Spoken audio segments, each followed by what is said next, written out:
Hello, my name is Ethereal. Hopefully I can bring you some enlightenment today. I'm making this video based on Jordan Peterson and his recent video with Surrounded. And I thought that it was actually pretty good. I think that a lot of people have been speaking on it as though there's controversy, but there's really not very much controversy. The only thing that would be controversial would be the one Christian versus 20 atheists. I think that that was a little bit misleading.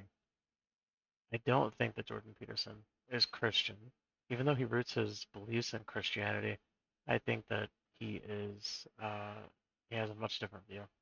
He has one that's similar to mine, and I'd actually like to get into that a little bit right now.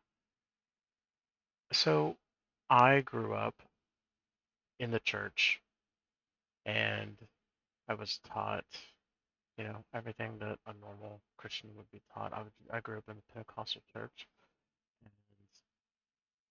didn't really question much, but I'm naturally always questioning everything. So to me, the Bible, I always read along and nothing ever made sense to me. Nothing ever stuck. And I always had questions. And even if I got answers, that led to more questions. Um, I always seemed bitter to the church, but it was never out of hate. It was out of frustration that like my questions were never answered. And it always seemed like you were adding more questions or just more doubt when you would answer a question. Most people don't understand it. Within religion, they don't understand what the teachings are.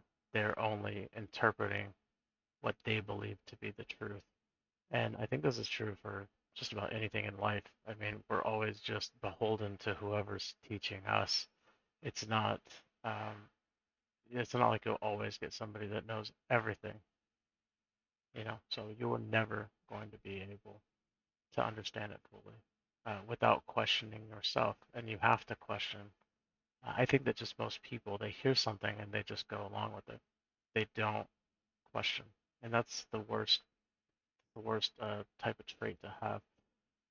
But I do believe that that is probably 80% of the world, right? Once you learn the rule, the 80-20 rule, you realize that everything is very simple. Everything is kind of just done by design, which I think is why people fall into the religious trap. They fall into the mindset that some higher power has to be involved. And while I do not completely deny one, because I myself am agnostic, I do not believe that there is nothing out there. But I do not believe that there is one thing out there either. Even monotheistic religions don't believe there's just one thing. They just talk about others and then kind of don't reference them. Monotheistic religions believe in multiple things, but sometimes it depends on the religion. Multiple things created the earth, or one thing created the earth, and there are other beings.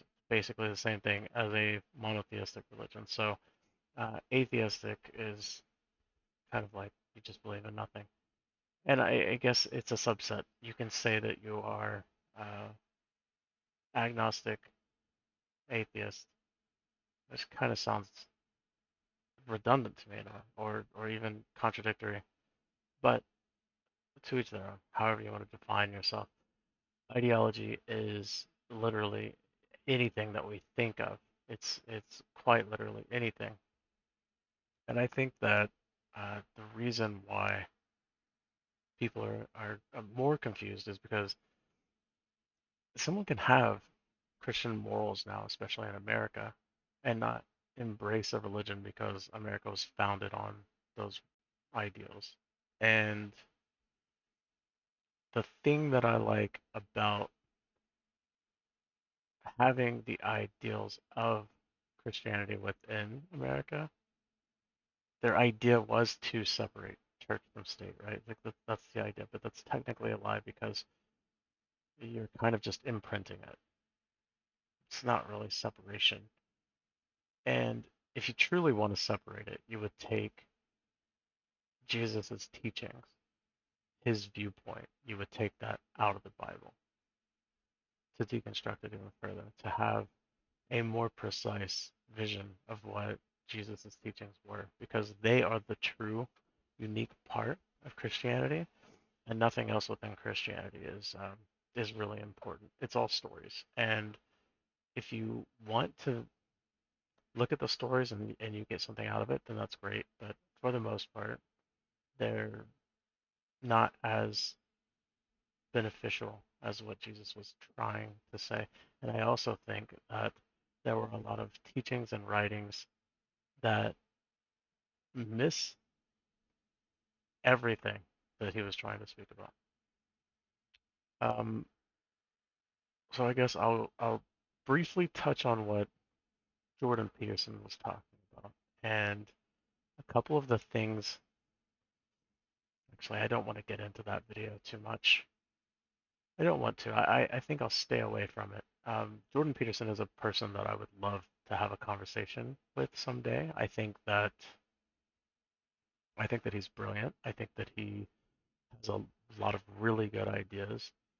Even on Christianity, I think that he's in line with a lot of ideas that I even have. One of the things that he did speak on that I'll reference right now is he eventually got to the point of saying that he believes that God is consciousness, which is true. In my opinion, that's kind of what I believe too. I believe that our brain is God, and that might sound, I guess, blasphemous to some people. Um, but it goes in line with Jesus' teachings. He said our body is a temple. And no, I do not have the type of brain that can just pull out scripture. I've never wanted to do that. I've never studied the Bible to that degree. I don't know that. I wish that I could kind of, but I can't do that. But he speaks of the Bible. He speaks in the Bible. He speaks of the body being a temple and that we should uh, take care of it accordingly, essentially. And in that regard, I believe that he's only referencing that our body is like a church because he opposed most organized religions. He opposed not necessarily all the teachings, but he opposed organized religion. And the reason for that is because there are people that can infiltrate into any religion, any establishment, and corrupt it. You see this time and time again all over the world. In the current day and everything, you see a brand that has new ideology brought, you know, get into the company and it changes and then it becomes worse. The product becomes worse. This is true with everything in life. It's not just religion. But Jesus was pointing this out, right? So it's kind of against what he's saying for the Romans to take what he said and turn it into a gigantic religion, right? Also, if people don't understand that the Romans killed Jesus and then created the very religion based on the person that they killed, it's kind of, I don't know, conflicting interest right there. And when you actually think about what he was speaking about, I mean, he's speaking out against laws, against rules, against the Jewish faith, essentially, against, he was speaking about against everything, right? He was a true rebel, right? His vision was rebellion, and he was speaking uh, in a way almost, I think, um, kind of in satire, kind of in hyperbole, and kind of,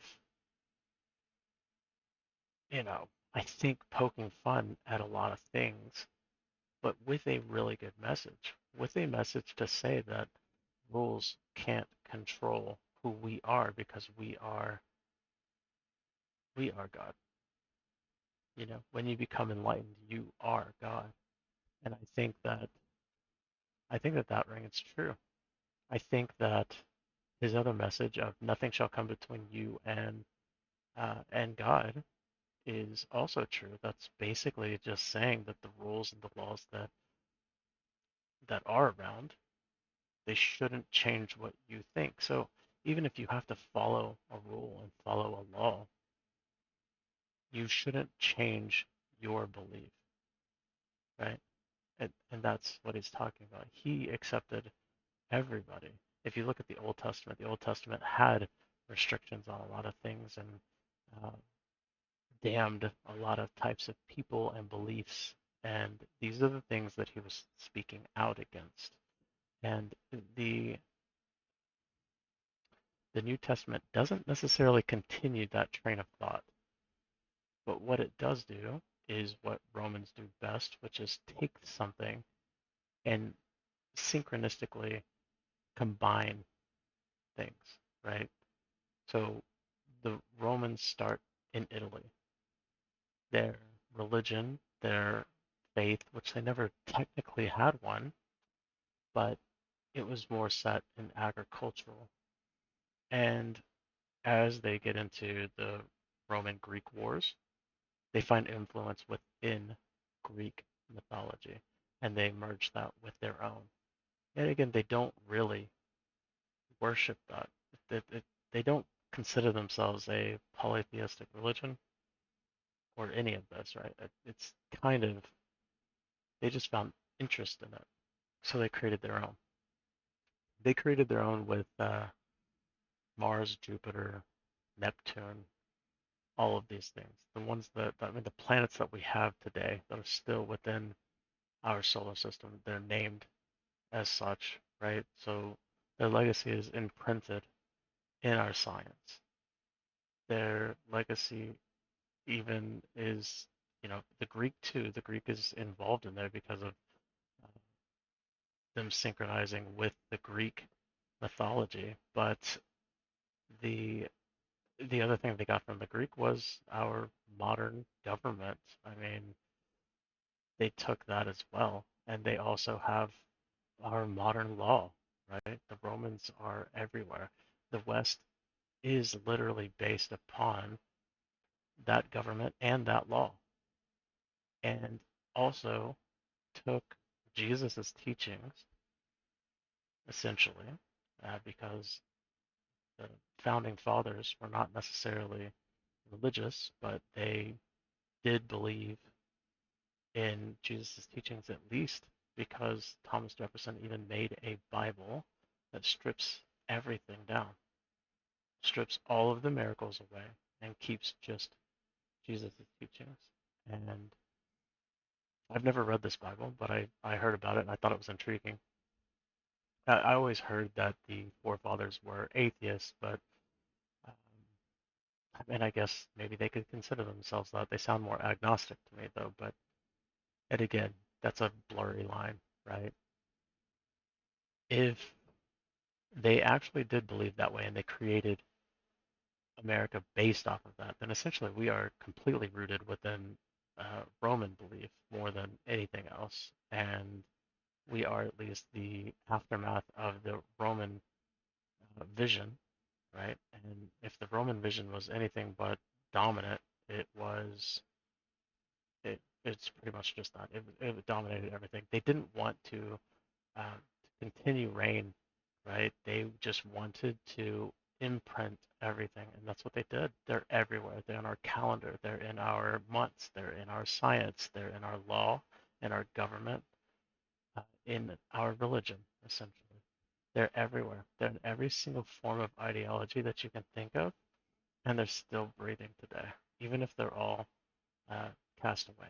But Christianity was created by the Romans, and that mythology that they created for Christianity was a combination of uh, Jewish belief and Jesus's teachings and brand new, uh, probably heightened mythology to uh, to entice people and to get them to believe this. And it was probably more so written in that way because of the amount of people that were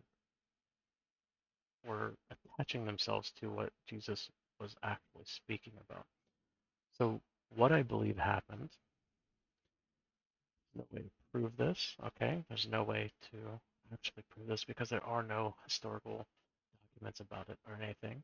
But my belief is that Jesus was stepping away from the Jewish faith.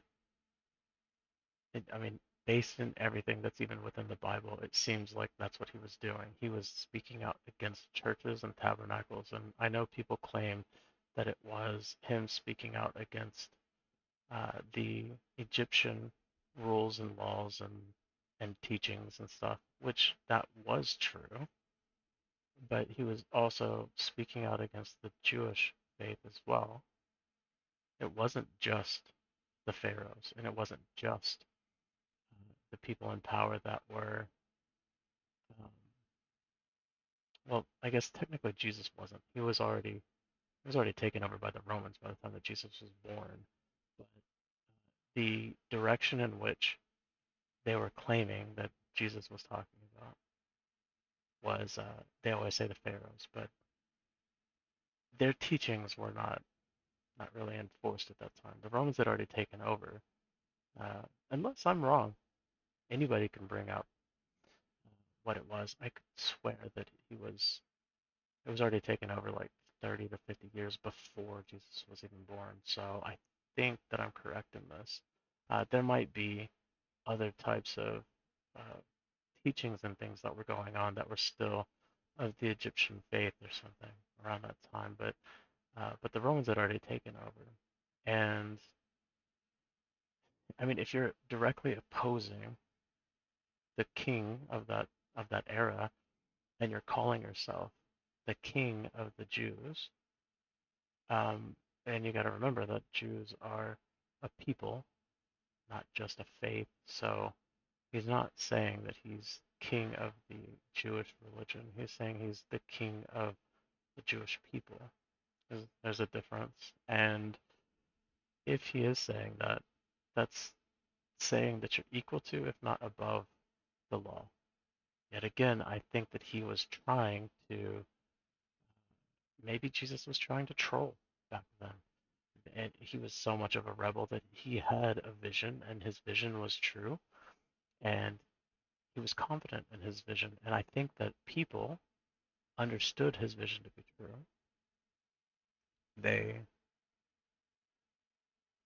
they started believing it so much, in fact, that it became a problem for the Romans. Maybe not at first, but especially after they created him as a martyr. They turned him into a martyr.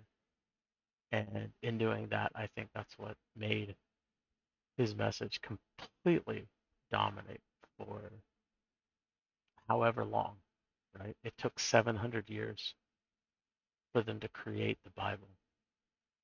That's 700 years to figure out how to create a mythology uh, to kind of put a band-aid on whatever was happening. And on top of that, during that time, you had the Jewish uprising because there were people upset that they killed Jesus, which was king of the Jews at that time. So I'm pretty sure they had their view on it. That wasn't necessarily what happened. They probably spun it in their favor, and then you had the war with the Romans and the Jews, and the Romans stomped them completely. Just they had nothing against the Romans. The Romans put them in their place, and they, when they created this mythology, I believe, and again, not really any type of proof, but because they've done it in the past, I'm referencing it off of them taking the Greek mythology and synchronizing it with their own beliefs, creating new gods in the sort of image that was in that mythology, creating that realm, um, and making it their own. So in doing this, I'm sure that they embellished a lot of the things that Jesus did. They may have, um, because they're wanting to create a division now, right? If there's a unified group of people that are basing it off of one man's beliefs that you killed, you now have to set an example. So this is why I think that the Romans wanted to take control of that. They wanted to take the power away from the people, and they wanted to control their minds. Jewish people didn't believe what Jesus was saying. They didn't believe that he was the uh, the Trinity, the Holy Trinity, and I don't even think that there's very many teachings of the backstory that they have for Jesus in the way that they have it. Um, you would think that there would be more information on the Jewish side, right, if they cared as much. And maybe I'm wrong. Maybe there are teachings. I just haven't seen those. But the Torah is part of the Bible, and there are other scriptures that make up the Old Testament. So you have the five books of the Torah, and then you have other scriptures that were Hebrew scriptures that make up the Old Testament. And it's also, I mean, that's a grave distinction between the Virgin of God within the Old Testament and the New Testament. It's night and day difference. He's completely different. I mean, in the New Testament, he is more of a benevolent God that they speak of, but in the Old Testament, he's not. He's a wrathful God. Um, he's someone that doesn't seem benevolent at all. He doesn't seem he doesn't seem holy even. He seems kind of like he would be Satan uh, more than God. Oh, which might have been why Jesus was moving away from him, and his teachings were about peace and about love and about inclusivity and everything else that he was teaching. It's so night and day different from from the beliefs of the Jewish faith and the mythology moving forward that the Romans put into Christianity is still a further separation from what Jesus was teaching because once you look into the Roman Catholic Church, and I understand every religion has its own divisions and splits and sects and whatever way you want to, denominations, however you want to classify their fracturing. It's a it's a way that people interpret these scriptures. Okay, it's there's camps on anything in anything in life even. Okay, I mean I'll bring up in reference right now something that's a current thing. Um, Not so much Zack Snyder anymore, but in the Superman, the Man of Steel Superman, there were people that absolutely hated it and people that absolutely loved it. And now James Gunn is doing a Superman and people absolutely hate it or they absolutely love it. So that right there is four different camps, and there can be overlap, right? There can be overlap between them. There can be people that maybe they love both, maybe they hate both, love one, hate the other, whatever. Those camps are still going to be divided. And that's the same thing that can happen with religion. It's the same thing that can happen with literally anything in life. There's never going to be everybody that thinks one way. And so, what this new teaching could do is fracture the people because I have a feeling that because Jesus' message as a pure message was so powerful that it was becoming a huge problem and they had to do something about it because I think that it was allowing people to unify. It's just my belief because everything that you think of whenever you think of Christianity is his belief and his teachings, but then you look at the mythology of it and you look at the stories that it tells and the things that it talks about and it changes so much from just the core of what Jesus was talking about to be something completely different. And it starts muddying the waters. And when you start incorporating this into a message, you start diluting the message. And then people forget the message because people, just like the Bible says, this is not an insult because people that believe the Bible, they actually embrace this. But it basically means that you're a sheep. Basically means that people can tell you whatever and you'll go along with it and you'll forget the past. It might take a while, but you'll eventually forget. Okay? The Bible even says this multiple times. So if you are a believer in the Bible, then you believe exactly what I'm talking about. So you could be mad that I'm saying it and I'm calling you a sheep, but I'm not doing it out of anger. I'm saying that the Bible is saying this and you believe it. So it's weird that I could say that your Bible is wrong and list the exact same reason that you believe it. Um, I believe that this is a psychological way to mind control you. I believe that this is a tactic used by psychologists and psychiatrists, and uh, I mean, you can root a lot of this stuff in philosophy. There were a lot of really brilliant thinkers back in that time, and I'm pretty sure Jesus spoke to almost all of them because they would be easy to find. People think like, oh, well, how would you go if you went to that time period and how would you run into Jesus? Well, everybody probably knew him because he's so, like, everybody would know this person, right? There's few people in the world. It's not like today where I could hopefully go to the United States and run into Elon Musk unless I knew where he was. I mean, doing that now, wherever he was even might be difficult unless I knew exactly where he worked, right? It would be harder to find somebody just wandering around. And if you did wander around and you tried to find somebody that you had heard about, people would probably easily be able to direct you to his house or to where he was going to be. People were more communal back then. I think that it would be much easier to get your point across and to meet people.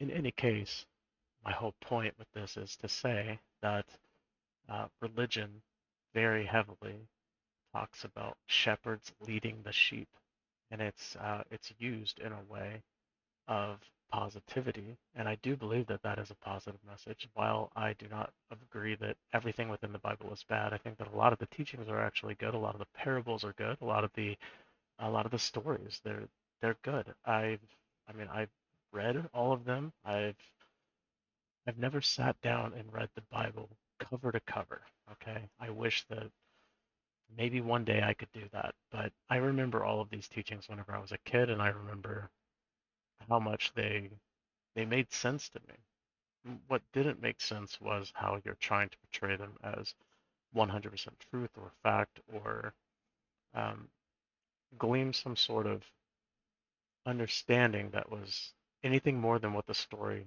portrayed, right? I don't think that I gained very many morals from that more than what Jesus' teachings were. I mean, his teachings were telling you to look inside and to, you know, resist the inner struggle, resist all of those temptations that are within you. Basically, quite literally, just teaching you psychology. I didn't know psychology whenever I was 8 years old. I didn't know psychology until way after. Okay, I watched movies that I wasn't supposed to watch. I listened to music that I wasn't supposed to listen to. I found music to be way more entertaining in the secular realm than anything that religious music ever came up with. And I think that religious movies and stuff were boring. I think that, of course, Hollywood movies were more entertaining. Um, the secular world, if you shut yourself off from it, is just as bad as as anything else, right? You can ingrain yourself completely into religion, and that's also as bad. It's just as bad as being secular based off the teachings within the church. I don't understand why you would want to cut it off. It's like censoring yourself from everything. It's kind of it's a negative. It can't help you as a human being. Um, I think censorship is probably one of the worst things that you can do to a society. And one of the things that I mean, America's struggling with this right now with censorship in general. Censorship is the worst. Um, Even this video could be flagged as anti-Semitic or anti-religious, and I in no way am saying that religion is bad. I'm not. I'm saying that religion can be misguided, and that's not false. I mean, you can look at the Palestine and Israel war right now. That's driven based off of religion and ideology. Everything is based off of ideology, and religion is the core of most wars, or if not the core, it's still a fundamental ideology, which is the same exact thing as a religion. A religion is just a belief, and a belief is just an ideology. So it's all the same exact thing. This is why the lie of separation from church and state, since it's the same exact thing, it can never be a truth that you separated them. The only way you would do that is if you took Jesus' teachings, you pulled them out, you removed them from all of the stories, including the Jewish Torah and all of the scriptures from the Old Testament. You removed the mythology of the New Testament and you took Jesus' teachings as they were. This in unison with everything. It is separate from all of it, but now you have no control. You have no control as a government. You have no control as a religion. You have no uh, way to instill fear in people for control, which is generally how you control people. None of that. You take all of that away because his teachings are saying that your brain is God and that you are enlightened when you learn to control yourself. That's power to you. That's 100% power to you, to every single person, and everybody can be that way. So if everyone can be this way, 100%, then why would they want that? They wouldn't want that. Now, I'm not saying that the forefathers thought that far or that deep. I'm not saying that they even thought exactly what I was thinking. They probably were teaching how to remove religion away from something and apply it to a government as a way to try to get away from those types of wars. The issue is if you put it in a government, you still have a leader, just like a cult. A cult is the same exact thing as a government and a religion. Um, because a cult leader, right? So you have a president, you have a leader, prime minister, whatever, you have a leader. If you have a church, you still have a leader. Or you have a deity, either one. You can have both. The cult leader is generally just a leader. I mean, if you say the Catholic Church, you technically still have a leader because you still have the Pope, and he's an in-between. He's an in-between of you and God, right? I mean, they even say it within their religion. You, you talk to the Pope, and the Pope talks to God. He gets the answers to you, and he relays them back, right? And he's a middleman. That's basically all he is. And I mean, this literally goes against the core teachings of what Jesus was talking about. He says no anything, nothing, no thoughts should ever get between you and God. I don't know the exact wording, so I don't know how it is, but essentially what he's talking about is that you should only speak directly to God. And now whenever I pray, or when I used to pray anyway, as a kid, it always felt like me talking to myself. It felt silly, right? I never was able to actually speak to a higher power in that way. But whenever I did speak that way, and I speak to myself, I still speak to myself, and that helps me. organize my thoughts. I don't consider that praying. I consider that organizing my thoughts and working things through. And that always helps me. So all Jesus was talking about is trying to teach you how to work. Um, I mean, he was teaching psychology. That's the only thing that I can keep on thinking because every time I see um, a theory or a psychological take on something, I just always revert to what I learned as a kid in the Bible, and it's always equal to what that was. And there's no way that I knew anything about psychology as a kid, so that stuff shouldn't just click and then just be so perfect to what Jesus was talking about. This is why, this is why I think that his teachings were so powerful, and why the Bible did have to be created, and the Roman Church did create the mythology around it, and they created the Catholic Church to have all of these quite literally anti-Christian beliefs and cultural uh, like so. What is one of the things that it says within the Bible that would be blasphemy? This is said in, I think, in the Old Testament probably. But if they've tied it together, there's only one of two different ways that they could tie the Old Testament together and the New Testament together to create a through line. And it would be one that they actually believe. They're trying to make you believe that the Old Testament God is the exact same as the New Testament God. They're trying to make you believe this. So if they say that you should worship no gods other than me, which I think is from the Old Testament, if they're still saying that that is the current God, then why do they have all of these saints and all of these things that you pray to? You pray to Mary, you have a rosary. They created so many rituals, they created so many things that were anti everything that Jesus was talking about.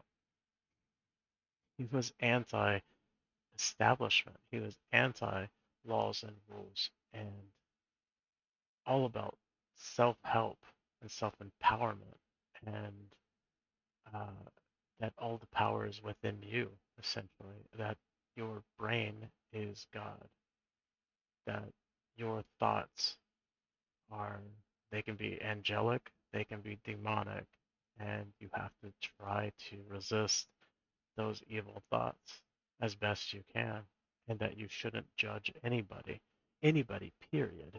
And lots of judging for any types of people, and Jesus never did that. So the the complete 180 is so interesting to me that people just accept. But yet again, going to the 80-20 rule, if 80% of people are sheep, I mean, you could literally say almost anything and they're going to believe it. So you got to have that logical 20%.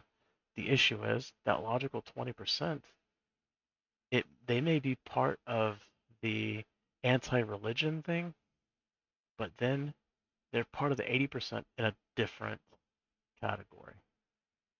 So I don't think that you can be a full 20% across the board, right? I think that it's almost impossible. So even me, I'm going to be one of the sheep in a different category completely. Now, whether that be that I don't know anything about that subject, so I wouldn't know how to even grasp it, or if it was I just see something completely different from what those people are.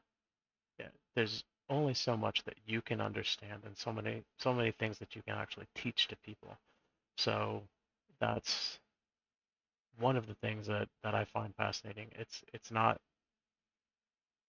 a smart or stupid. It's a intellectual versus smart. That's how I always classify it because I think that there's 20% intellectual and 80% smart. Now there's definitely a varying degree of smart, and smart can get down to stupid. But for simple terms, you just have two. I think that everything boils down to two, one to two, in almost every single aspect. And religion is no different.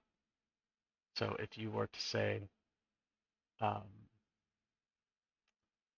there's people that say there's like 3,000 different versions of God, or 3,000 different gods, or something like. First off, that would be like a paradox, right? You can't have 3,000 people that created the same thing. So either they're all the same thing, and you're just looking from a different viewpoint to see that God in a different way, or there was nothing to begin with. And there are people that believe that the earth is God, which I think is more likely. It's more likely than anything else, and that the Holy Spirit is just an energy. And if they are one and the same, that's fine. But I in no way think that Jesus was talking about he himself being a combination of the three and being the one true God. I think that that was a. I don't think this was a mistranslation. This is why I think that it was purposefully written this way so that they could create their religion. I believe that he was saying all along that we are God. All of us are God, right? His teachings were that we are all brothers. Um, so if you are God, you wouldn't call yourself a brother to everyone else, and you wouldn't say that you are the same. He that is in with me is in you, or however the saying goes. He wouldn't be saying this if he said that he was the Trinity, because that would then mean that you are all the Trinity. So then it would still go back to what I was talking about your brain being God. If he is the Trinity and you are the Trinity, if you are brothers and he is a son of God, I could see him saying that there's a son of God like that, like I am the son of God and I am him, just as you are, blah, blah, blah, whatever the saying goes. If that's how it works, then yeah, I don't know how they get to their conclusion that he is literally the Trinity, and um, and they don't see that he's speaking about inclusivity, and he's speaking to everyone as though they are the same thing he is, and he's trying to teach people how to enlighten themselves to be what he is.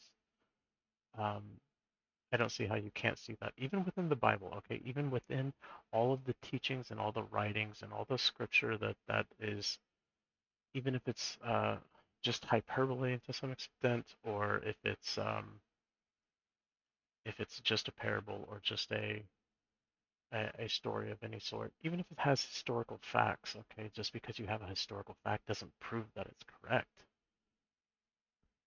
Okay, 9/11 happened and people still don't know exactly what happened, right? You can see that it doesn't look right, but what people say versus what is actually seen are still contradictory. So you still have to actually have a way uh, to figure out the truth with that, and you can only base it off of what people write and what the history books talk about. Well, the Bible is a history book. So if that's true, and if some of the stories did have um, true things that happened, true events that happened, the flood did happen, they found the ark, the Jesus was a real person and he did teach things, but if you change his teachings, that doesn't make the changed teachings true, but they left his real teachings within. So even within it, you have a contradiction, and nobody really points it out. And I think that's mainly because people don't read the Bible, because they were teaching me that too in school. They were teaching these opposite meanings, but you can't really fool someone that is actually paying attention. You can't fool somebody that asks questions. Okay, and I don't think that very many people do. I think that's yet again another 20% of the world probably continues to ask questions over and over. And I think that people like that are a problem. I think that people like that are, um, they're like Jesus. Okay? Jesus had the balls to speak up, to be a rebel. to speak on these things, to defy the Roman Empire, to defy his own religion, to go against the grain in everything, to embrace people that everyone thought were terrible people, including prostitutes and homosexuals and all of these other deviants that were proclaimed, right? He didn't care about that. He tried to put everybody together back then, and it was working. It was working so much that the Jews were angry because they killed a Jew. The Romans were angry because the people were not listening to them. They stomped the Jews. That didn't work. And then they had the people to control. So, what better way to completely put a nail in the coffin of the Jews, where they will never fight back, is you take their Torah, you take their teachings, take all of their evil teachings that they have, essentially, because they were barbaric back in the day, and you combine it with something that is benevolent. So nobody will want to be part of the Jewish religion. You taint their religion. You separate it into something that is holy with mythology to entice people more so than what Jesus' actual teachings were because they're basic and they're boring and they're talking about psychology, which nobody cared about back then. They're talking about inner reflection and that we are God, which sounds way less cool than a God that is going to give you eternal life and all of these things in the afterlife, right? Something that is better than this world. Anybody that's trying to control you always tries to tell you that something is better after. But after what? There's always a carrot on the stick and you never get to the carrot. Yet again, I'm not saying that there isn't that, but it is a form of control. If someone is telling you, oh, well, when you die, I'll tell you that, you'll never hear it. If I told you that what I'll tell you when you die, if I told you that and you accepted that, you would be the biggest idiot. Nobody would ever accept that, but they do with religion. They accept that they will get uh, eternal life after they die, and that they will get a brand new body. We are not even in our body. Somehow, transgenders are crazy because transgenders believe that they're in another body in this physical realm and they physically are in a different body and they can physically feel that they are in a different body and they think that they are in a different body, but they're crazy. And people that believe in religion are not crazy, even though they believe that they too are not in the correct body, but they will get a brand new perfect body. Not all religions, but Jewish, I think, believe that they will stay in a soul form. I don't think it's a corporeal form. It's probably more of a spiritual form. I don't think there's as much information about that. Um, and they're very secluded with their writings, right?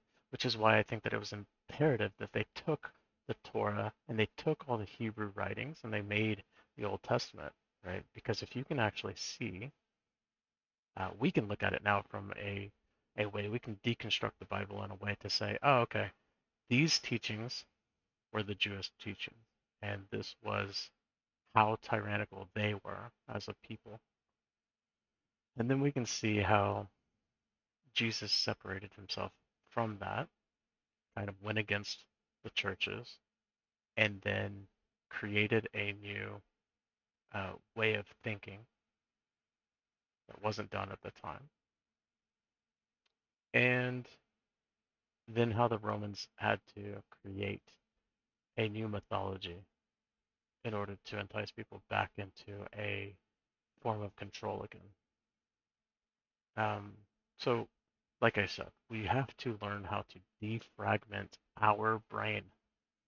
Defragment our brain from uh, constructs that it's created by man. And this isn't to say that that constructs are bad. Yet again, just like religion isn't bad, it's the people that are within religion that abuse religion that are bad. And by removing yourself from that equation, you will not be controlled, which means that they will not have power, right? It's the same theory, it's the same logic that you can have whenever you say um, you support something with your money, right? Your dollars speak. And this is true. If there is a movie that goes against everything that you believe in, then don't go watch that movie. Don't go watch it at the movie theaters, right? Don't give them money. I mean, today's day and age, you just pirate it, right? Pirate it, watch it, get the understanding, and see if it was good or bad. But if you go and buy it, you didn't solve anything, right? You didn't solve anything, and you didn't actually boycott them, or I mean, you still helped them in the long run, right? So, in order to cut off a religion's power, you can't believe something that a religion is teaching you. Yet again, there are pastors and preachers out there that are good, that have a good message, that aren't trying to swindle you. Um, but there are people that use religion as a way to protect and shield themselves from the evil things that they do, right? They're virtuous.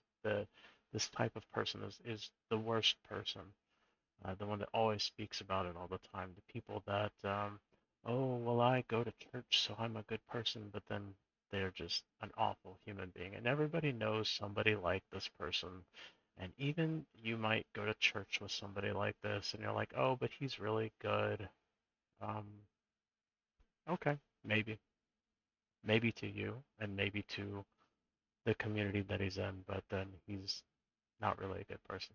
Yet again, this isn't to demonize the church, but it is a way to open people's eyes, and I think that there's more harm that comes from it than good. Even though people claim that people um, are better, and I think that this was talked about in Jordan Peterson's Surrounded episode. I think that he touched on this. He said that people are more I don't remember his phrasing. They're like more calm or more at peace, I guess, or something, right? And I think that that's because, as I was saying, the rule of 80-20 is if 80% of the people that believe in the religion are complacent, then of course they're going to be at peace. That doesn't prove that it's correct. That doesn't prove that it's good. That proves that they can kind of go on easy mode. They can coast, right? God is there. I don't have to worry about it. I can coast. All right, well, those people I would never even be able to convince. My words are never going to reach them, and they're already living good, so it doesn't matter, right? If they have religion and they're good people, then well, good isn't really a correct term. I don't think that there's good and bad people. I think that there are people that do good and bad things, but everybody does good and bad things. I think that that is a variation, right? Like there's variant levels to good and bad, and I think that all of us have it within us. Just like I said, if our brain is God, then we think angelic, we think demonic. We can be a guardian angel. We can be someone that is helpful. We can also be somebody that is hurtful. We can say very mean things, very harsh things. We can think the worst of people, and that's bad. But we could also help people out. Like, we can do all of it. Um, the point is trying to lessen the amount of bad that you put into the world, I think is literally the easiest message to say on that. So what I was getting at was good people are not necessarily um, happy, if that can make any sense. I know that sounds dumb, but if 80% of the people that are in religion are complacent, That doesn't mean that they are good people. It means that they are just somewhat coasting, right? And coasting, I think, is actually worse. But if you're not, if it's keeping you at bay from doing things that are worse, then that's good. If it's keeping you at bay from doing things that are better, though, isn't that bad? This is why I'm saying there's not really a good and a bad person. There are good and bad actions, but let's say that you are part of the church, you believe in it, you're devoted to the church, you're devoted to the teachings, you're devoted to Christ, you're devoted to everything. And then one day, you're you have a choice. Something comes up and they say, "Hey, we need you for such and such." And I don't know what this solution is or what this offer is, but you deny it. If you denied it because you were thinking, "Oh, I'm not going to do that. God's already taken care of me, blah blah blah." You you literally have just stopped something that could be a potential good for you or a potential good for other people. Um, like I said, I'm not giving an exact example, but I'm pretty sure you can come up with almost anything where someone is not living up to their potential because of religion, right? There's a lot of people that have kind hearts and giving hearts, and they they truly do want good things in this world to happen, and they want all of people to be good. The issue is there are people that then view things within religion in the worst type of negative that you could think of because of religion. So stripping it of its power to control people is better, in my opinion. Which this is where it starts becoming blasphemous, right? But if you take um, if you take some like the Zionist Jews that are extremely hostile, which are equivalent to like the terroristic Muslims, right?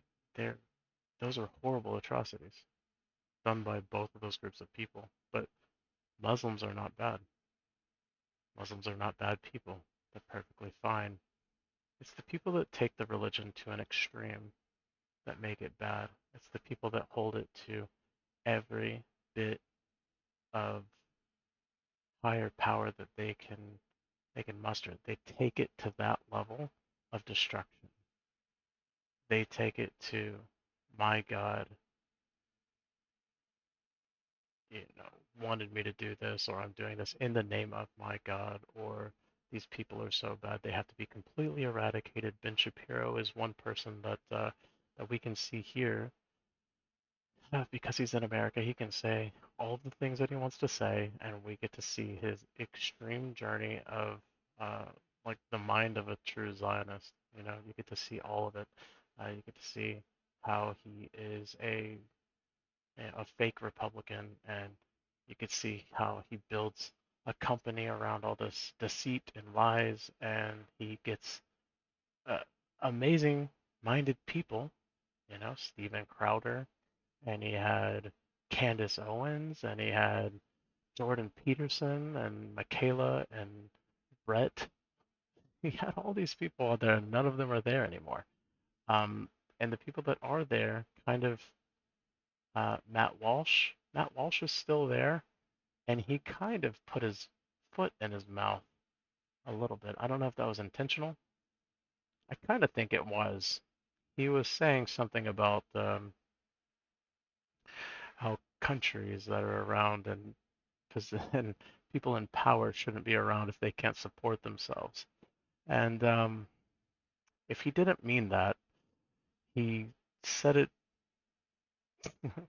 with enough conviction to make it seem as though Israel shouldn't be around if they can't defend themselves, which they couldn't.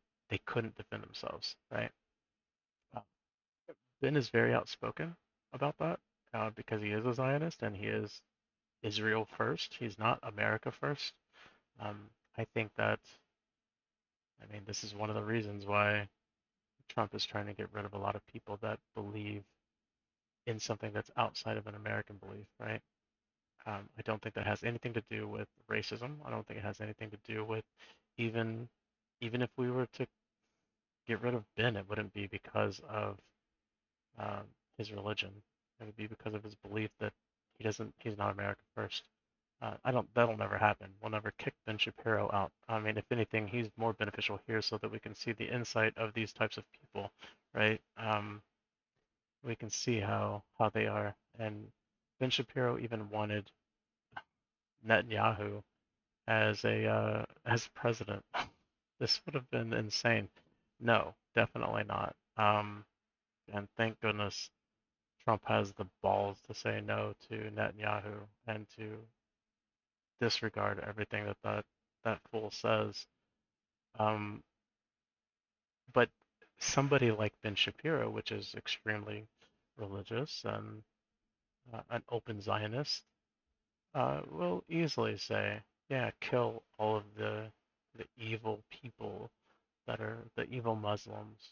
I mean, he's openly said this stuff. And yes, I know he's only talking about Hamas, but to kill all of them because of their way of thinking is ridiculous. That is literally a genocide, and that is literally um, everything that you hated about Hitler. I mean, it's the exact thing, except that he was targeting your people. And to tell you the truth, he was targeting the people, the Zionist mindset. I don't think that he even wanted to eradicate all of the Jews. Maybe he did because he thought the same way that you did, which is just kill all of one thing. That's ridiculous to me. That is a ridiculous notion, no matter if it's coming from a Zionist, a non-Zionist, a Muslim, a terrorist mindseted Muslim, or a non-terrorist mindseted Muslim. It doesn't matter who it is, if it's a Christian, if it's a Hindu.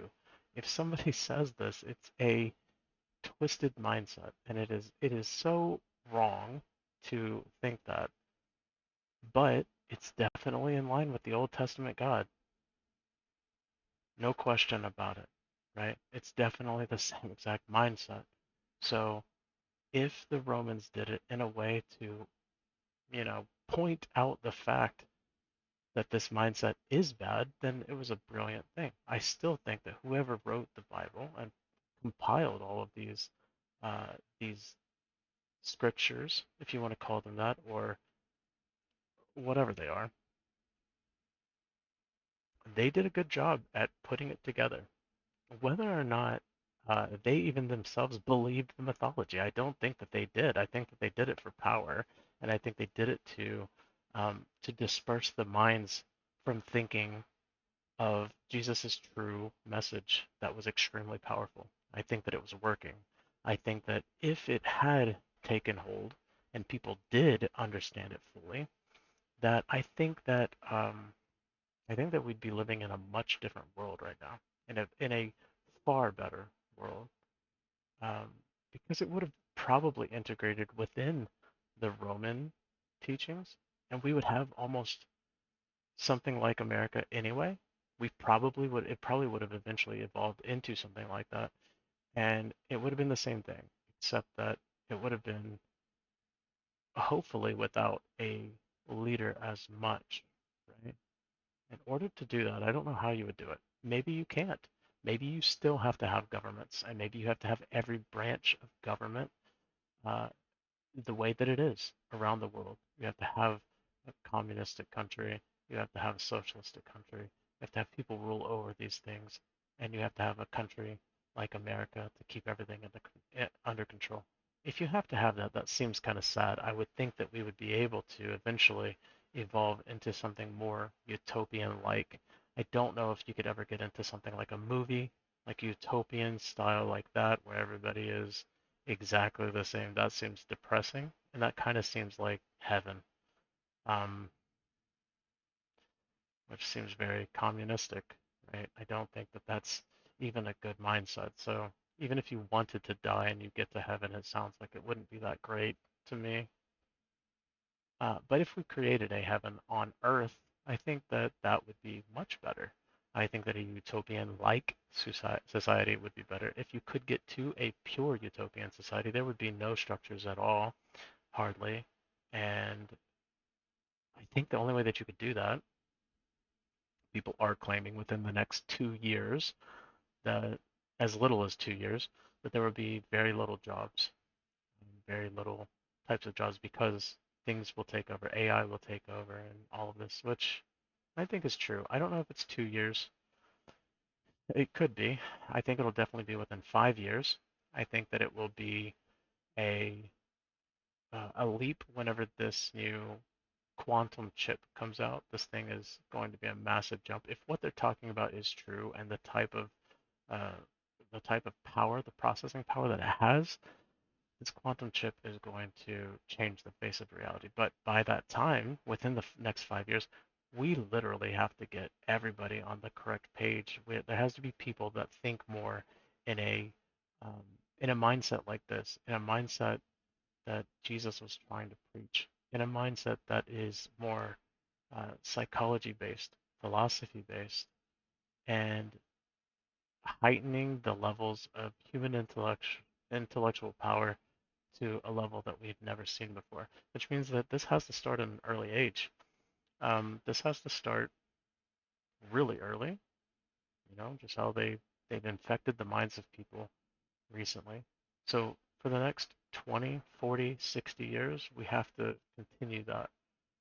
So we won't even be through within 5 years.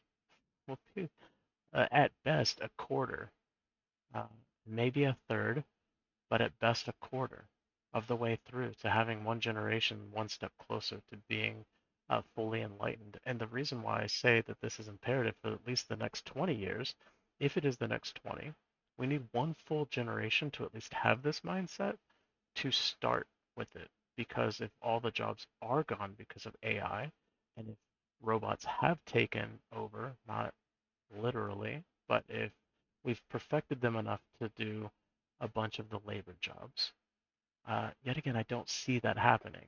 But once these quantum chips come out, it's going to increase the possibilities by a large margin. So it could end up being quick after that.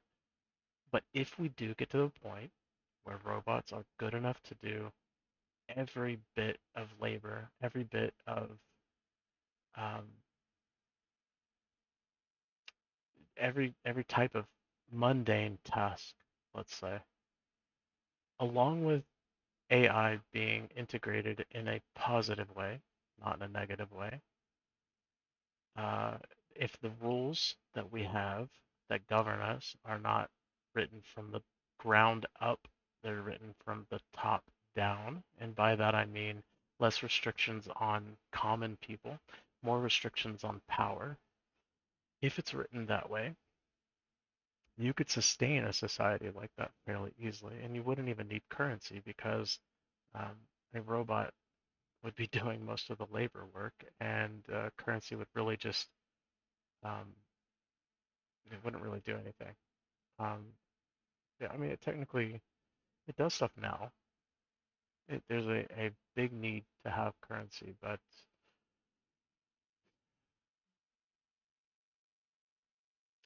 so in a society like that, in a utopian society like that, if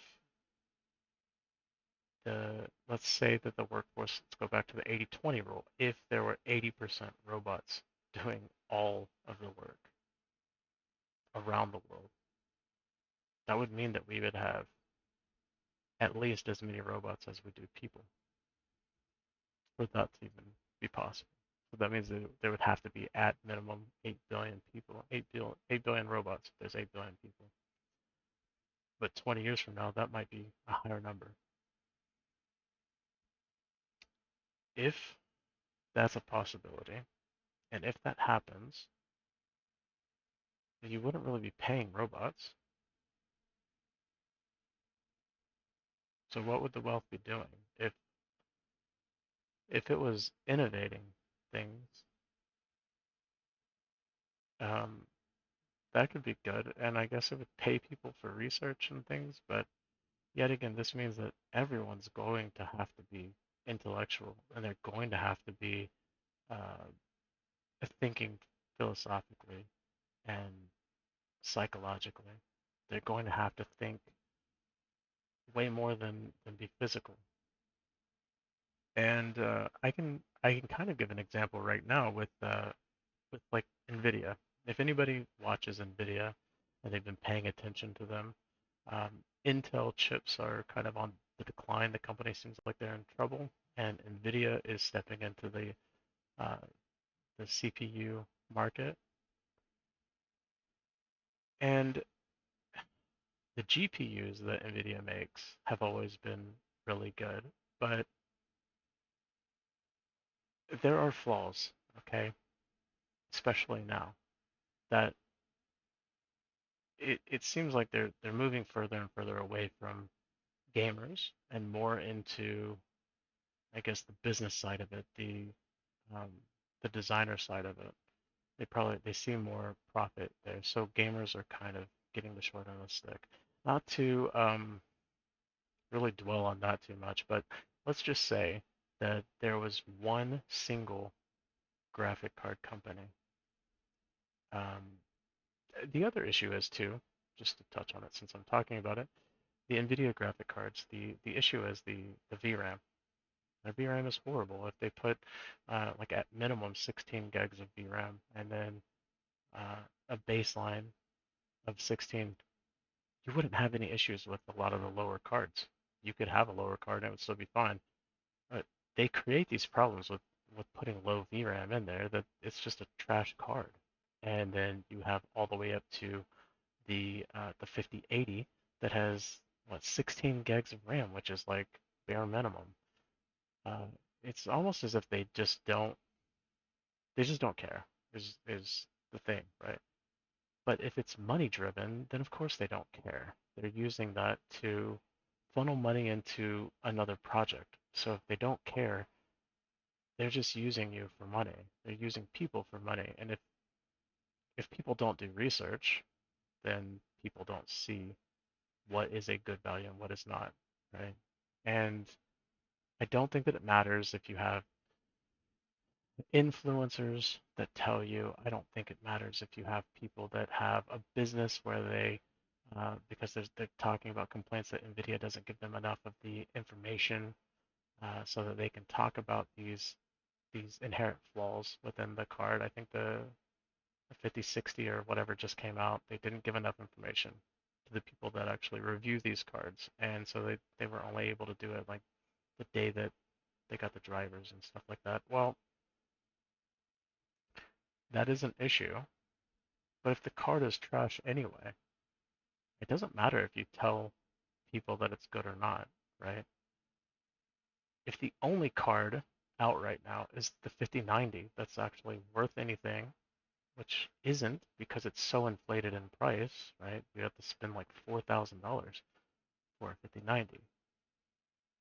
If the 5080 is coming out with just like 24 gigs of VRAM, then now it's like, oh, okay, cool. You have something that's kind of competitive. You used to be able to buy the 70 series or even a 60 series and be perfectly fine with gaming. And yeah, I guess you can do that now. You can, but you're you're extremely limited, whereas before you were not. It's not that it won't work. It's that the value to the consumer is extremely low compared to what it was. So all I'm trying to say with this is that if you had a more uh, utopian society and you only had one company making cards, the big argument to this is the fact that it would be a monopoly, right? Okay, but you would have all the people from AMD, all of the people from Google that are now doing those cards. There's one other company, and I forget think Intel is doing cards as well. So Intel, Google, which if Intel is in trouble, they might be in trouble with all of it. So there might not be any. It might just be Google, AMD, and Nvidia. In any case, there's three. So how many cards are actually coming out that are really that good? And if the AMD cards are that much better than Nvidia, and let's say that the company that succeeds with all this is just Nvidia, all of the people that work with AMD would be working for Nvidia as long as it was structured in a way that it wasn't Nvidia card only. If you're following along with what I'm saying, all of the Intel would be under one roof. What happens now with capitalism, because it is a money-driven economy and it is a product-driven economy, like a force, right? If you had all of them under one roof, as long as you were allowing both of them to thrive and you were allowing the ideas to compete within one another, it would be fine as long as they could work together. You would have the creators of both, and it would still be the same result. You would have, instead of having all the shovelware NVIDIA cards, you would have the top two. You would have the 5080, the 5090, or potentially the 6000, which is more of a creator card. But even if you wanted two and you said the 5090 and the 6000, if you had both of those and that was it, now that frees up so many different resources that you could have toward having a third and a fourth and a fifth and a sixth card that were experimental in a way. And then on top of that, if the people that were working on the AMD cards found something that was actually good that you could integrate into the NVIDIA seamlessly, you could do that because you now own all of the property versus being restricted because somebody would then patent it and block it off, and there would be restrictions for X amount of years, right? It would actually create a better streamlined version, which I think would be better for gamers in the long run. If everybody had one card to worry about, it would be just like a console. Everything would be better. Um, Yet again, that doesn't mean that that is good. I can see tons of reasons why it would be bad, and that's only for graphic cards. So graphic cards, it works. It might not work with like t-shirts. Nobody wants to all be wearing white, like in the utopian societies that we see in movies and things like that. Nobody wants to just wear pure white. Uh, so that type of logic only works with certain things. But if we're talking about technological advances, it would be okay to have a monopoly within something like that. Yet again, I'm not saying NVIDIA should be the company that does it. I'm not even saying that it should still remain NVIDIA if there was ever a way to combine any type of um, product like that or any type of, I guess, yeah, if it was graphic cards, if we're staying with that, it doesn't mean that it would be an NVIDIA card anymore or an AMD card. It means that it would just be this is the graphic card. It would become generic. It would be like a USB drive. It would be like, here's your graphic card, right? If that's how it ends up going. And you would have all the people in the background trying to figure out what the best card is. And then you would have two. You would have one for gamers, one for streamers, or whatever, content creation, or you know, AutoCAD or whatever, any type of programs that you use that would need more of a design-based graphic card over a gaming graphic card. But there would be two selections. Or, like I said, you would still have the resources to create more of the other cards and put more into um, like creation and thought into those cards to try to make something better or to make something different and to have enthusiasts that like to examine those types of cards and do those and put content out for them, then they could do that as well. And maybe there would be some budget friendly things, but if there were less cards made, I think that that could actually save on budget. Maybe I'm wrong and maybe I'm naive at thinking that, but if there were only two cards, you were using far less product, you had more people to meet demands. I get that for sure, but I think that the price could eventually drop down because of that, and because there was less of a competition at stake, you could lower it to the point where it would almost be second nature to just purchase a graphic card because, oh, well, I need a new one or whatever, not because, oh, which one do I need? Do I need to save it? Do I need to worry about power? Do I need to worry about, okay. Um, then again, this part could be a naive form of my thinking on this utopian kind of connection thing. But I do see how it would not work with most products. I think that it would work with technology. It would work with, I mean, it potentially could work with vehicles. Um, if you got to the point where you made the perfect vehicle, then you wouldn't really need anything else. It would just be style based. So even if there were companies, it would just be, this is, we've already reached perfection. So now it's just what do you like as far as style goes. Yet again, I'm not saying that that's actually good either. I like variety too. I'm not saying that everything um, should be one single pathway.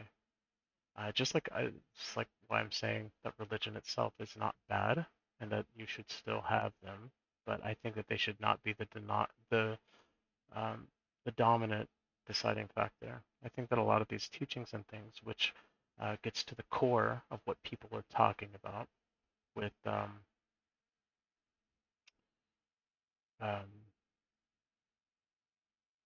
like where you get your morals, if it's from religion or if it's from something else. But that would be to say that nobody had morals before religion, which is kind of silly. I think that I mean, we have literature that predates religion. We have, or at least within those time frames that aren't tied to religion.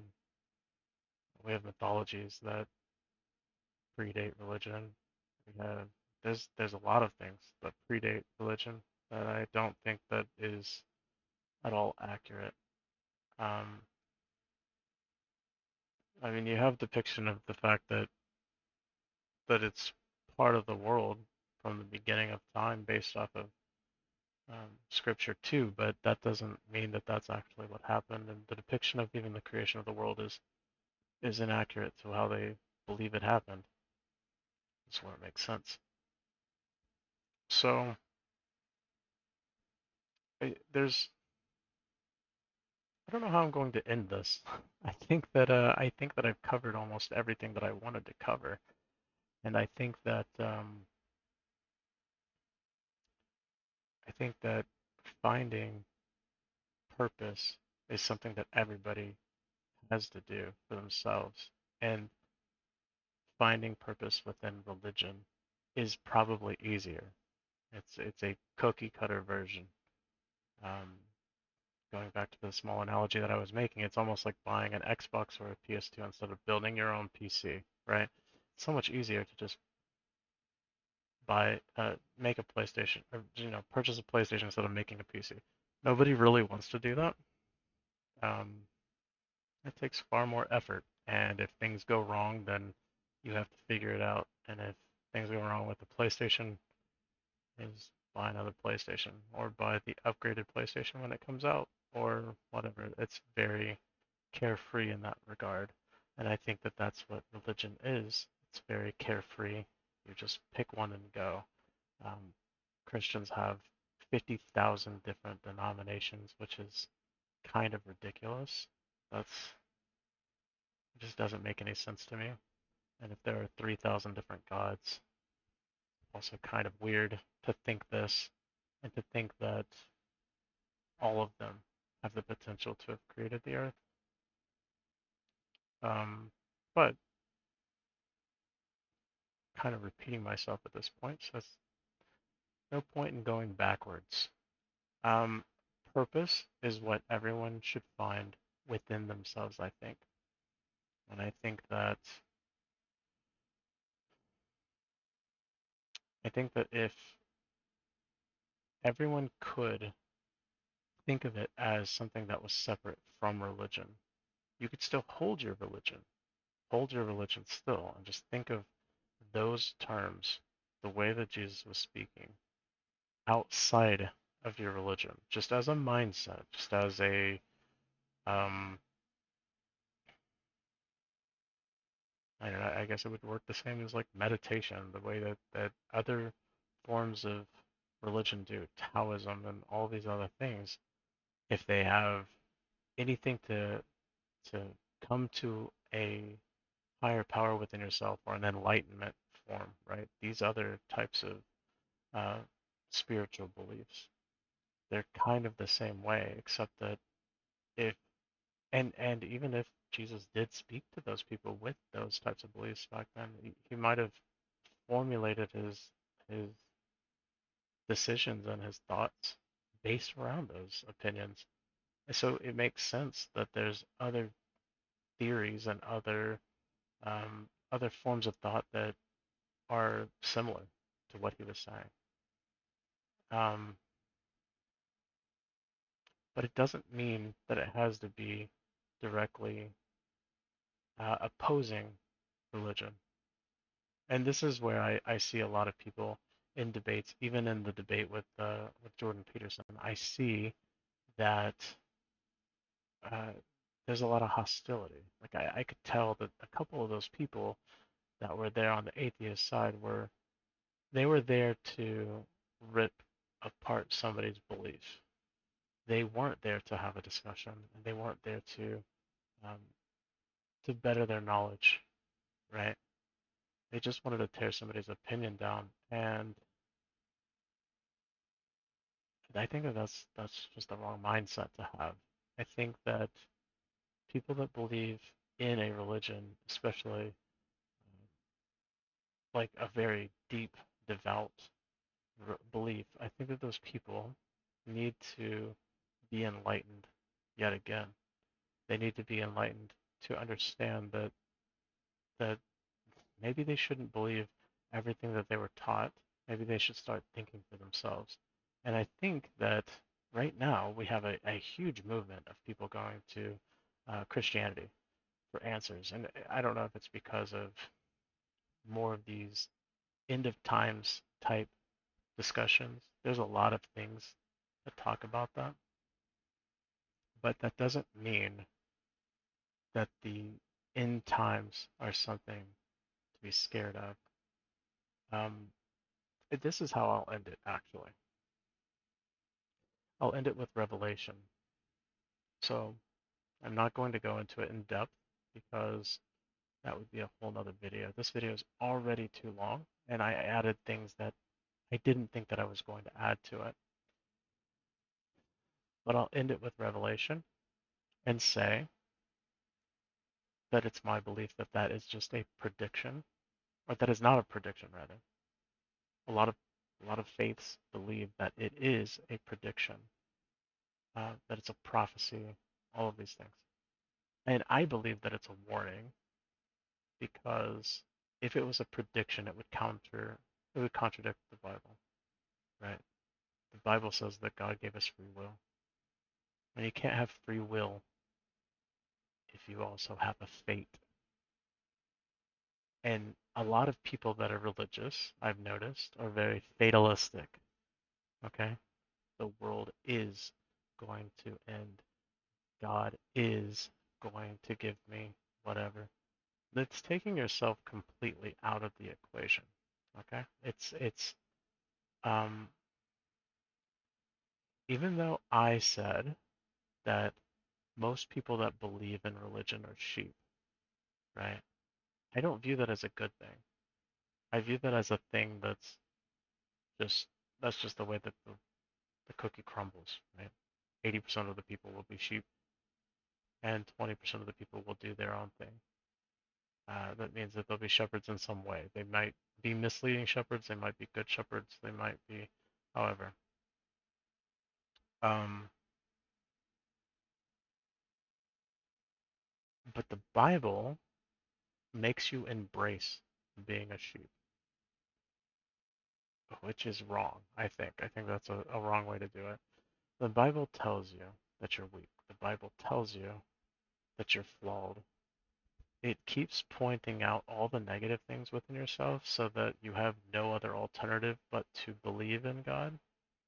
And I think that that's just a backwards mindset. I think that that is complete opposite of what it would be. That demoralizes you and forces you to not think.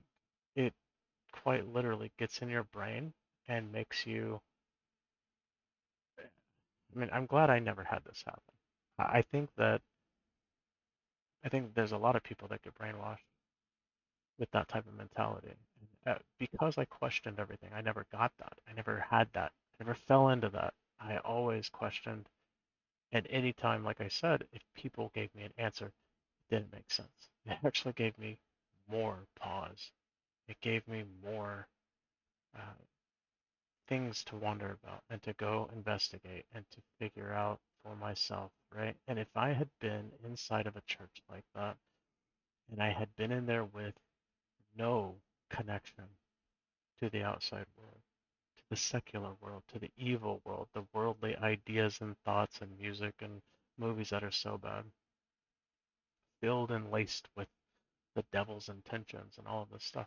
Like, if you ever watched The Water Boy and Bobby Boucher's mother said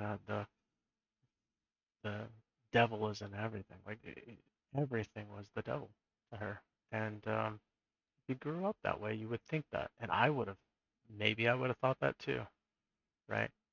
I was told that Santa Claus was real. I immediately questioned it though. He can't eat that many cookies. Oh, well, not everybody's Christian. Okay, well, how many people are Christian? There's a lot of Christians, right? He did all this in one day. You still can't eat that many cookies and you can't drink that much milk, right? There's always a question. Okay, so even if there is, even if there's not very many people that are Christian, well, maybe some people don't need it. I mean, my mom gave so many different examples, and my mom doesn't normally um, continue on something like this. I knew the way that she was. I knew that she was always truthful. She would always tell me that she was truthful. She would always tell me things because she wanted me to think for myself. And that was one thing that she harped on for the longest time. And anything that I combated, she was like, no, it's real. It's just, and I remember this distinctly because I was like, why is she lying to me? It doesn't make sense. Why is she doing it? Now, in hindsight, I guess she just wanted me to be a kid and she just wanted me to experience the joys of Christmas or something. But to me, it was more of an annoyance because if you know somebody is lying to you, it's more annoying than if you were blind to it. If you're blind to it, no harm, no foul, right? And when you find out, you could be mad or you could be like, ah, well, that's kind of shitty that that person did that, but it is what it is, right? But when you know they're lying to you, it makes it worse. I remember whenever I finally had a discussion, she's like, yeah, it was fake, you know? It was like such a relief. But then people are within a religious construct the same exact way, and they're being told all of this stuff that's a complete lie. Uh, and not even that those people that are talking about it think that it's a lie. They think that it's a legitimate thing, right? They're also indoctrinated. They're also um, kind of their mindset is stuck that way. And I'm sure there's a lot of people that come to the conclusion that they probably think that it's BS, but they still go with it because it does help them. So just as we were talking before, whenever something helps you, it doesn't necessarily mean that it's good. If all these people that are believing in faith are more at peace than people that have no faith, that doesn't mean that that it's a positive thing. It's if they're putting their head in the sand and not helping the actual world, and the people that are in the actual world that see it for what it is are trying to help, but they can't. That's more frustrating. That's going to cause you to be a more hateful person or maybe dislike things way more or have more anxiety because now you're so stressed out and there's no way to fix it. And then the person that's like, yeah, there's no way to fix it. God's going to do it. That's a huge weight off your mind, off your soul, so to speak, right? It's it's one less thing that you have to worry about, but it is also one less thing that you worry about. You see how that's a negative. You should worry about it. You should worry about this world. You should care about this world. You should want to better this world instead of hope for the thing in the future that may never show up. And if you did nothing to help this world in that time, I kind of feel like you wasted your time. This is me going off a little bit still because I never got to the Revelation part and why it's a warning. But the warning part of it is I think that whatever was told within Revelation is the worst of the worst that can happen. And when people start saying that it's a prediction, it's like a prophecy and it's a prediction and it's going to happen and it will come to pass, they generally attribute that to God knowing everything and saying what he's going to do, or what, not him, but what will come to pass essentially. And they also attribute many things that the Bible has predicted correctly as also predictions and prophecies and things within the Bible. I would say that a lot of these things are kind of predictable in a sense that if the people back then were actually that smart, that brilliant at piecing together things, and if they did have a higher understanding of psychology and philosophy and all of these things, if they had a really innate grasp and they understood the human perspective more than anything else, I think that would probably be easy to predict at that point. There are things that even I predict, and I don't claim to be the most intellectual human being in the world, right? So, but if they had a collective of scholars over the course of X number of years that put this thing together, and then you had a bunch of people take all of those and put them together even more, um, there's potential that there could be right on a lot of things. I mean, right? This, I mean, listen, George Carlin even spoke out against PC culture in 1999. Now, if we listened to him, maybe we wouldn't have all the issues that we had 25 years later, right? Like the world is still politically correct to some extent now. Maybe not as much right now because Trump is in office, but it's led to that. It's led to Trump being in office. Like you wouldn't have to do that. And funny enough, though, Trump didn't want to be in office for the many years that he was saying that we should change something. So and it's funny that it took him to get in office to do this. So people who say that he's not the best option, he was the only one standing up. And for people that think that the revelation will come to pass and that they just leave everything up to God or they leave everything up to fate, but that literally goes against your religion as well. So I believe that we can prevent that from happening. Um, I don't think it'll be easy, and I don't think that the mark of the beast is exactly as they say, right? I think that that is a kind of it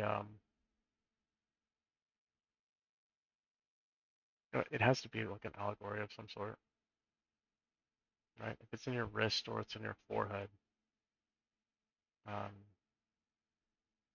I don't know. You can attribute so many things to that.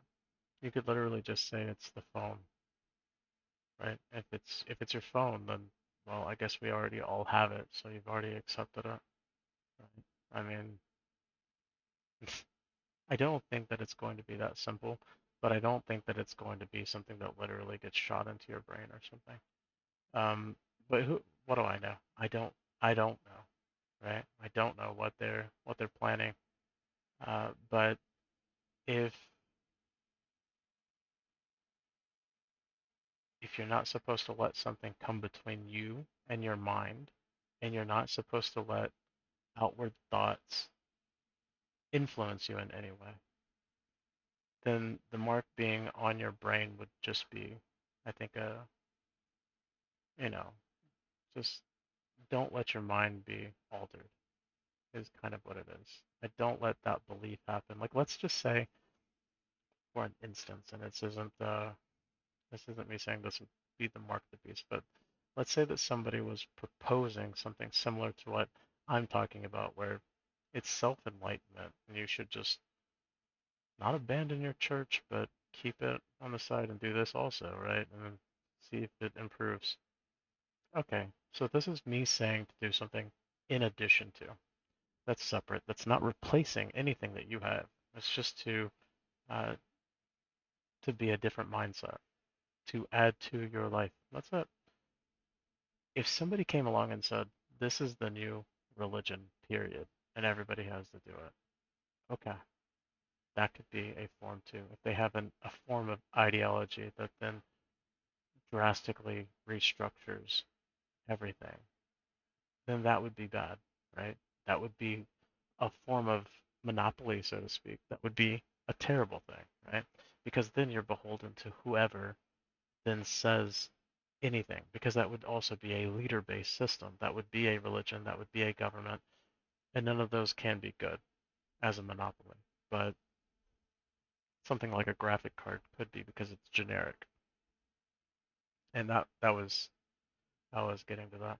So I guess that's where I'm going to end it today. And maybe I'll get into Revelation a little bit deeper. I don't think that I really have to. I think that it's a very surface level book. I think that a lot of the stuff in the Bible is very surface level. I think that there's a lot of really cool, intricate things that were created inside of it that make it seem more complex than it really is. And I think that a lot of things are exaggerated, but also for entertainment purposes. And maybe there are things that really do have a connection and really do kind of broaden these thoughts a little bit more. But I think that the core beliefs are still there, and they still are better than the overarching beliefs. And also, I could be completely wrong with this, and I'm pretty sure anybody that has a very strong tie to their religion will definitely comment below. And if you want to, then that's fine. Let's have a discussion. Let's talk about it. Let's yeah, do anything but just like vile debates. I don't like the dunking culture that's part of our world right now. I don't like the the gotcha type moments where someone's going to try to get you on a subject that you either don't know about or try to like spin things. I think that that's not really helpful. I mean, there are ways that you can come at things to make them more civil, and the more civil that we can be, the better. And uh, I think that's about it. Subscribe if you like what I'm talking about. Hopefully, I can keep making videos like this. And if there's anything else that you're interested in, then let me know, and I'll talk with you later.